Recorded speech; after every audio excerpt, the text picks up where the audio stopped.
What will your dollars buy when no one wants them? Good evening, folks, and welcome back to another episode of Silver Dad Knows. Remember, always live with no edits. If this is your first time here, hit that subscribe button now, as you're going to like what I'm about to say. So, just to begin this evening, I'm presenting right here a generic piece, of course, but it's actually a new piece to my collection. I had not been purchasing these for some time, but of course, this is the Indian Head Buffalo Silver Round, 1 troy ounce, a bullion round made of 0.999 fine silver. These are privately minted, often by firms like the First Mint or Monarch Precious Metals, and designed to evoke the classic 1913 buffalo nickel imagery created by the sculptor James Earl Fraser. So right here, this is the obverse featuring a profile bust of a Native American chief wearing a full headdress with the word Liberty. Very, very classic, charming. We go to the reverse, showcasing a walking American buffalo labeled 999 fine silver, 1 troy ounce. These rounds are popular with collectors and stackers due to their iconic design, affordable premiums over spot price, currently $40 to $41 per round, and high liquidity in silver markets. Everybody always wants this type of silver. By far, immensely popular. While visually appealing and investment-grade bullion, their value lies strictly in silver control. And of course, when I say silver control, it's that this is, true silver, true silver. Numismatic, collectible premiums are minimal and less verified as rare proofs or government issue coins. But awesome piece. And interesting because look, if you notice, it slightly gives off that nice subtle violet hue on the edges. And of course, that's because of the way the light's hitting it, but it's only top tier silver that will do that. So again, high quality right here. Not costing an arm and a leg. Everybody wants them. Great buys. And before I go any further, I want to give a quick shout out, and this is to my always loyal subscriber. This is GetX1265.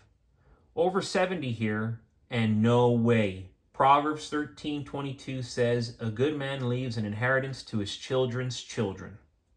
Great, beautiful comment right there coming from GetX1265. And actually, I think there was some misunderstanding there when I was talking about, not giving, children an enormous inheritance. I meant so in the sense of, you want your children to be fishers of men. Don't just give them fish. Teach them how to fish, teach them how to get to where you're at and then even further, but it's going to depend on them. So of course, yes, do I believe in inheritance? Absolutely. And I believe that when you're already preparing an inheritance for your children, your grandchildren, your great-grandchildren, more blessings are coming your way. So it's a beautiful thing. And of course, you're setting up the next generation, which is immensely important. So I just want to note there, I do think there was a misunderstanding, but I love this comment here, referencing Proverbs 13:22, "A good man leaves an inheritance to his children's children." So beautiful, and I can speak for my grandfather who offered me so much time, so much love. Of course, he took care of me as well, but it's the time that we all want. And I got to spend a lot of time with my grandfather and dearly miss him. But yes, folks, going back to the title of this episode, the writing is already on the wall. The writing's been on the wall.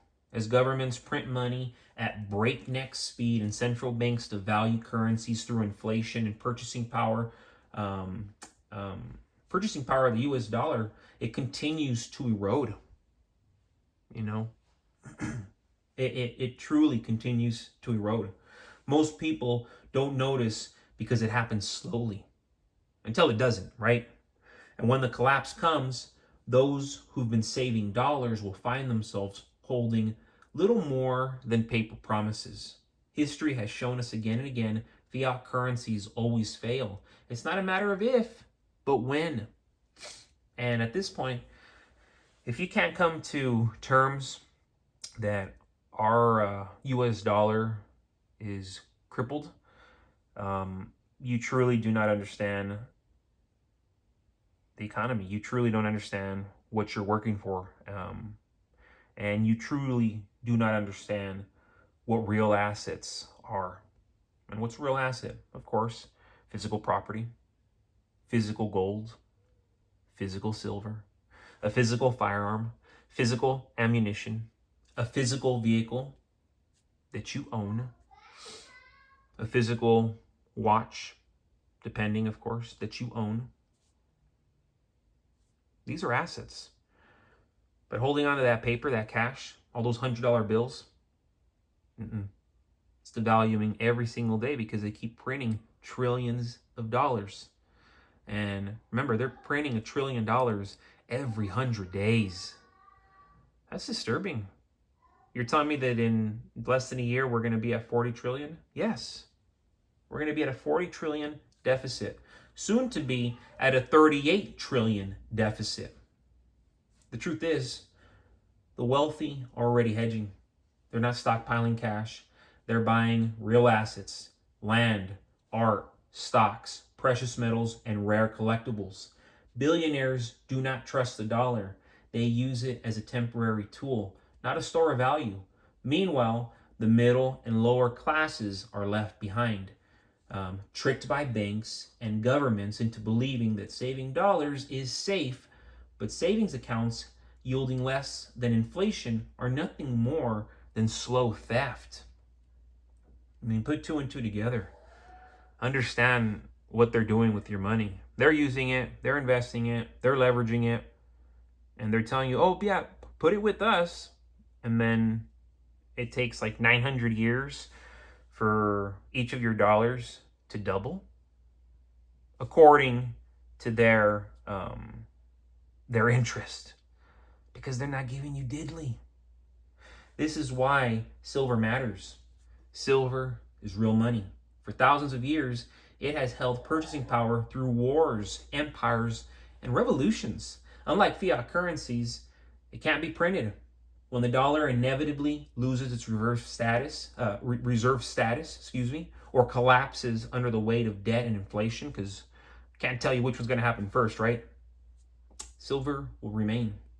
It's affordable, tangible, and universally recognized, a perfect shield for everyday people against the coming financial storm. Consider this. When dollars hyperinflate, a loaf of bread could cost $50. If you're holding silver, that same loaf might only cost a pre-1965 quarter. Sound far-fetched? It's already happened in Germany, in Zimbabwe, in Venezuela. And in every case, those holding cash were ruined while those with silver and gold thrived.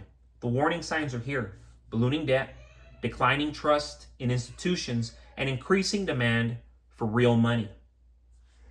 Those who fail to prepare now will suffer the consequences. By the time panic sets in, it's going to be far too late. You won't find silver on shelves. Premiums, they're going to become unreal. Only the rich people at that point are going to be able to buy silver the same way only rich people are able to buy gold right now. Because I know most of you, and I don't want to be offensive, this is practically most people. We're speaking about 95, 96% of Americans.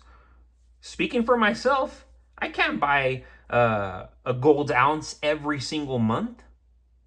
But there's people who have the capital and they're buying ounces of gold every single month. And then when the premiums explode on silver, they're going to be buying it every single month. And the poor, those who believed in this system, they're going to be left scrambling, holding worthless paper while the rest of the world moves on. The world's already moving. Stack silver or suffer. You know? It really is that simple.